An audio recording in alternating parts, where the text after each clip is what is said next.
যেভাবে আপোষহীন নেত্রী হয়ে ওঠেন খালেদা জিয়া।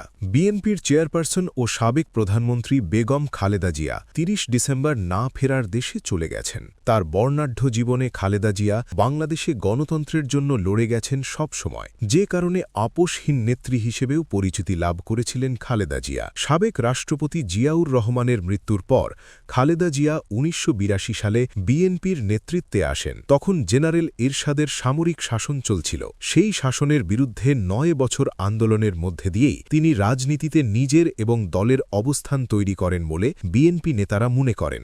বিএনপির নেতৃত্ব নেওয়ার পরের বছর ১৯৮৩ সালে তিনি ৭ দলীয় ঐক্যজোট গঠন করে এরশাদ সরকারের বিরুদ্ধে আন্দোলনে নেমেছিলেন। অন্যদিকে আন্দোলন করে আওয়ামী লীগের নেতৃত্বে ৮ দলীয় জোট এবং বামপন্থী দলগুলোর ৫ দলীয় জোট ১৯৮৬ সালে আওয়ামী লীগের জোট এরশাদ সরকার অধীনে সংসদ নির্বাচনে অংশ নিয়েছিল। তবে বিএনপির জোট নির্বাচনে অংশ না নিয়ে ৯ বছর রাজপথের আন্দোলনে থাকায় খালেদা জিয়া আপোষহীন নেত্রী হিসেবে পরিচিতি পেয়েছিলেন। এরশাদ সরকার বিরোধী আন্দোলনে খালেদা জিয়া গ্রেপ্তার হয়েছিলেন ৩ বার। বিএনপি নিয়ে গবেষণাধর্মী বই লেখক মহিউদ্দিন আহমেদ বলেছেন, এরশাদ বিরোধী আন্দোলনের মাধ্যমে খালেদা জিয়া বিএনপিকে পুনর্জীবিত করেছেন। এরশাদ সরকারের পতনের পর ১৯৯১ সালের ২৭ ফেব্রুয়ারি সব দলের অংশগ্রহণে নির্বাচনের মাধ্যমে খালেদা জিয়ার নেতৃত্বে বিএনপি ক্ষমতায় আসে। তিনি বাংলাদেশের প্রথম নারী প্রধানমন্ত্রী হয়ে ইতিহাস গড়েন। নির্বাচনে খালেদা জিয়া ৫টি আসনে প্রতিদ্বন্দ্বিতা করে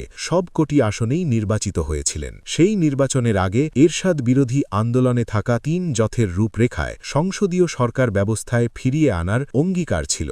সেই প্রেক্ষাপটে নির্বাচনের পর গঠিত পঞ্চম সংসদে সংসদ নেতা হিসেবে খালেদা জিয়া রাষ্ট্রপতি শাসিত সরকার ব্যবস্থা পাল্টিয়ে সংসদীয় পদ্ধতির সরকার প্রবর্তনের জন্য বিল উত্থাপন করেছিলেন এবং ঐক্যমত্যের ভিত্তিতে তা পাশ হয়। তখন দীর্ঘ ১৬ বছর পর ফিরে আসে সংসদীয় সরকার।